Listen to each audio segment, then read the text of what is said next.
Assalamualaikum and hi, we are from group 18.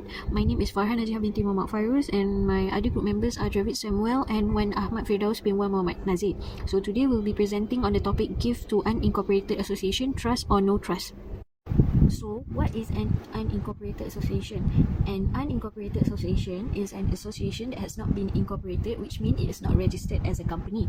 According to the case of Conservative Central Office and Bureau, an unincorporated association has been judicially defined as two or more persons bound together for more or more common purposes, each having mutual duties and obligations in an organization which has rules which identify in whom control of it and its fund rests and upon what terms and which can be joined or left at will.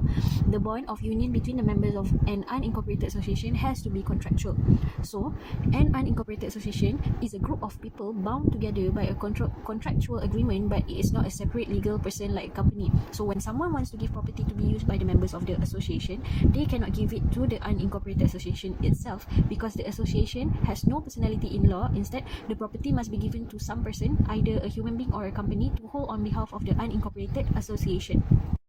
So the legal problem is that unincorporated associations have no legal personality and so cannot own property in their own right. It is thus impossible for someone to transfer money to an unincorporated association. So if an unincorporated association cannot own property, then payment to such an association cannot validly be made. We can see that in some cases, judges have let transfer to an unincorporated association fail, such as in the case of Lee and AG for New South Wales, where the property was transferred to an order of Catholic nuns, but the transfer was failed by the court. And another case is in Bacon and Pianta, where the property was transferred to the Communist Party of Australia, and again the transfer of the property was failed as it was an attempt of transfer to the unincorporated association. There are a few reasons where the judges accept the transfer as valid, where in this case, the transfer to the association operates instead as a gift to the association members in their personal capacity. So in their personal capacity, it can take effect as an absolute legal transfer to the members or a transfer to the association treasurer on trust for the members. Next, and the transfer act as a gift to the association members subject to the association contract. So in this case, it is not in their personal capacity of the members, but in their capacity as members of the association subject to its contractual rules. The transfer can also be valid if the transfer to the association operates as a transfer to the association treasurer to hold on a charitable trust. The court will be able to treat the transfer to the association as an establishment of a charitable trust if the purposes of unincorporated association are charitable. Lastly, the transfer can also be held valid if the transfer to the unincorporated association operate as the establishment of a read and lead trust for the association non-charitable purposes. So, if the association members are directly and tangibly benefited by performance of its non-charitable purposes, then the trust will be valid. Hello, my name is Dravid Samuel and my matrix number is 055497. And today I'm going to be talking about the court's approach when faced with a transfer to an unincorporated association. So the court's approach differs whether the transfer is made by contractual obligation or by voluntary transfer. So contractual obligation is when money is transferred by way of the performance of a contractual obligation, and it is invariably treated as a gift to the association's members subject to the association's contract. So the reason that the court chose this is because the third and fourth proxies are simply not available when money is transferred pursuant to a contract. So this is because when a transfer is made under contract to an association, the contract will demand the money will be paid over absolutely. So the second reason that the courts use the contractual obligation is because the first two proxies each involve an absolute transfer of property, but of the two, the contract holding theory is clearly the more appropriate as it is the closer match to the transfer's intention. So the second way is by voluntary transfer. So it is when money is transferred voluntarily, all four proxies are in principle available. Therefore, a judge will select the proxy which best reflects the transfer's intention. So next, I'm going to be talking about the preference for contract holding theory. So the case law reveals a strong judicial preference for the contract holding theory as a proxy for voluntary transfer. So the reasons are because it's the best match for transfer's intent, ease of accounting for the income, rejection of the read and leave purpose trust, and relative simplicity on dissolution. Furthermore, there is an ostensible purpose trust valid as a contract holding gift. So ostensible purpose, it means that it's an apparent purpose. So it is where property is transferred for a stipulated purpose, and it is thought that when the property is transferred not simply to an unincorporated association. So the proxies take effect when we have a simple transfer to an unincorporated association without further instruction.